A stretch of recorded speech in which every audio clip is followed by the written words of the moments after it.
or a face. Talked about the fact that you love to eat. I mean, this is. But I know, I like the stuff I eat. I like the vegetables, the fruits, the beans, the stuff I eat now. I like. I like it. Do you call yourself a vegan now then? Well, I suppose I am if I don't eat dairy or meat or fish. You know. You're doing this for your health. Is Yes, that why you're doing it? Absolutely. Clinton's dietary guides, Dean Ornish, and this guy, Caldwell Esselstyn, at the Cleveland Clinic. Every month, the 77-year-old Esselstyn holds a day-long seminar, attracting doctors and heart patients from across the country, like Sharon Kintz, a retired private investigator from Canton, Ohio. Kintz had a heart attack 6 months earlier after a coronary artery became completely blocked. What Kintz did next may surprise you. She turned the surgeon down cold, said no to open heart surgery, and decided to take a chance using food as medicine. Like President Clinton, Kintz has given up the food she loves, like butter and cheese. She's betting her life on Dr. Esselstyn's diet. She had a heart attack. Oh, yeah, I know. You know Sharon. Oh, yeah. Doctors recommended she have an intervention. She's not doing it. Is there a downside? Could she be putting herself at risk? No. I think that's an excellent question. In hundreds of patients, data now going back over 20 years, and well, this most recent study about a decade, once they start eating this way, you will make yourself heart attack proof. Going back over proof. We know that if people are eating this way, they are not going to have a heart attack. Esselstyn has won some allies, like Dr. Terry Mason, Chief Medical Officer at Cook County Hospitals in Chicago, and the city's former public health commissioner.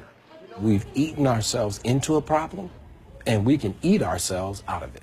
Esselstyn thinks heart disease is completely preventable, no matter what sort of family history you have, simply by eating right. During his research, he came upon a stunning fact. Some cultures around the world, like people living in Central Africa, Papua New Guinea Highlanders, and Tarahumara Indians in Mexico, have virtually no heart disease. None. So what can we learn from them?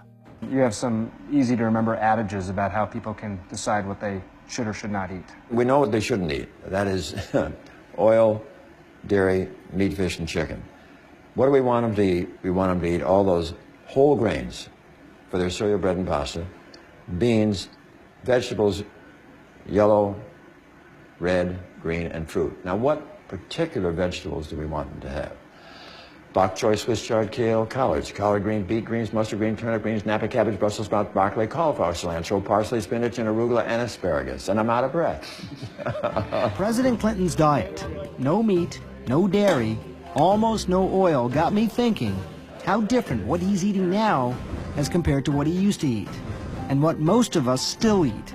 Make a habit of high-fat, high-cholesterol meals like this, and you can physically see the beginnings of heart disease. I was curious about the science behind Dr. Esselstyn's claims, so I dug up some of these peer-reviewed journals. They're small, just a handful of patients, but the results are pretty impressive. In one study here, patients on the Esselstyn diet and cholesterol-lowering medication had no heart attacks, had no coronary events of any sort after 5 years. And 3/4 of these patients actually saw their blockages get smaller. You're not talking about just reducing your chance of heart disease. You're talking about potentially reversing heart disease. Oh, absolutely. The late wisdom is that once you develop these plaques, they're there. You're stuck with them. Try not to let them get worse. Is that faulty thinking? I think it's absolutely faulty thinking.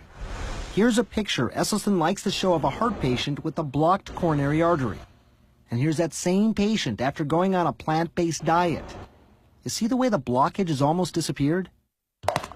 Sharon Kintz survived a heart attack a year ago after a coronary artery became completely blocked.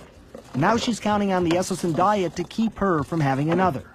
Thankfully, your heart muscle function is normal. Kint's cardiologist, Adnan Zaidi, says, so far so good with the diet. It's a difficult sell, but those who get onto it have benefited from it without a question. Kintz is a true believer. So is former President Bill Clinton. And nowadays, they have a lot of high-powered company. All of these CEOs and former CEOs are either vegetarians or vegans. Would you call yourself healthy now? Well, I think I'm healthier than I was. I lost 20-something pounds. All my blood tests are good. All my vital signs are good. And I feel good. And I actually have believe it or not, more energy.